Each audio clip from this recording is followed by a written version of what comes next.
Hello folks, welcome back. In this video I'm going to show you how we can able to build a job whenever there is new change in the code. To experiment this one, I'm going to use our existing job itself, that is deploy on Tomcat server. Let's open it. I'm modifying the existing configuration.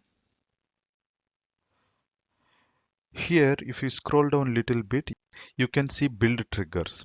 Under build triggers we have multiple options. Currently we are building by executing the build job. Apart from this, we can build jobs by triggering remotely, building after other projects are built, build periodically.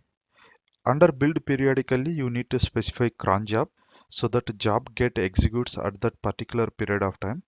Next, GitHub hook and poll ACM. I'm talking about the option called poll ACM. Under poll ACM also we should provide the cron job. In poll ACM, according to cron job, it will go and fetch the information of your repository.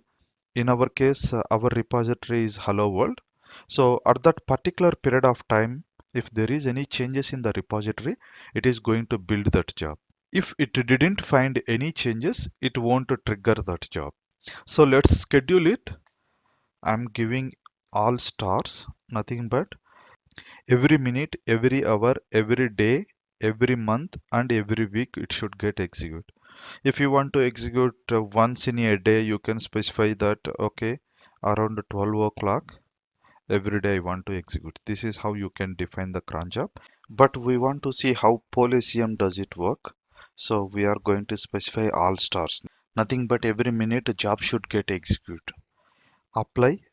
You can see here it is also saying that it gets execute every minute. Yes, I need to execute it every minute. I have saved it. Since there is a change in the code, that's why this job is triggered. Anyway, let it run. And if you go and refresh your job, I don't think so you can see any change because this is first time, that's why it is executing. Now what I will do, I will pull this code and do some modifications, again push it back to GitHub. Then whenever it find changes, it should rebuild our code. Let's go and do that one. This is my Jenkins server. I have already cloned our GitHub repository. If you want to do this one, you can do git clone and followed by GitHub repository URL. You can get that from your GitHub. Select clone and download. There you can find a link. Copy that link and provide here so that it get clones. But I have already cloned it, so I cancelled it. If you want to get latest code into your system, git pull so that it pulls the latest code. It may be anything. It doesn't mean that you should pull into Jenkins server. Wherever you want to modify, you can do. Mine is a Windows laptop, so that I cannot able to download it locally. I'm using Jenkins server as a development system for time being. We are going to modify a file called index.jsp that is available under web app, source, main, web app. Under this location, we have a file called index.jsp. Whatever content you add to this file, it displays in the browser. Even you can see the same content is available here. Now let's modify it.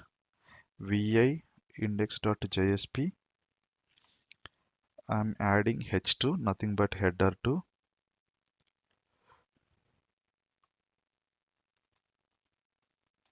Deploying on a VM. So we are deploying it on VM and close it. Git status.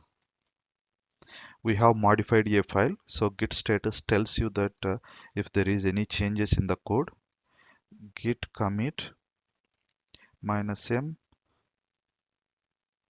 modified index.jsp. So I'm adding it to local repository. So commit usually adds your changes to local repository. Then we need to push it into remote repository. So sorry, first we should add it, git add, then git commit we should do.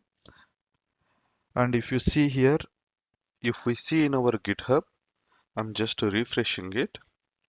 So far we have 8 commits. Once we pushed our code, it should get updated to 9. To push it into GitHub repository, we should do git push origin master. Okay, so it is going to push our code to master branch. Okay, it's done. Now if I see git status, there is no changes. Whatever changes we have done, we pushed into master branch on GitHub repository. So now ninth commit it came, and if I open the file web app index.jsp, it has modified. So far we haven't done any modification, so last job executed at 12:56. Now a new build is going to trigger right now because we have modified our code. It waits for next minute and execute it. Yep, you can see here it's triggered a new build because it found change in our code. We'll wait until it gets complete. Now let's go back to our Tomcat server. Let me see. We'll go inside to OPT Tomcat web app. Let me become a root. cd to our web apps directory ls-ltr. If you see here, date, yep, latest WAR file has been deployed. And if I go and refresh our page, this job is successful, and refresh our page. Yep, you can see whatever changes we have done, it has been appearing here. This is how we can automate our job to execute whenever there is change in the code. So far, I can say that I have set up continuous integration and continuous delivery on our system. But in this case, we are using Jenkins as a build as well as deployment tool. Why? Because it is going to build the code as well as deploying by using deploy to container.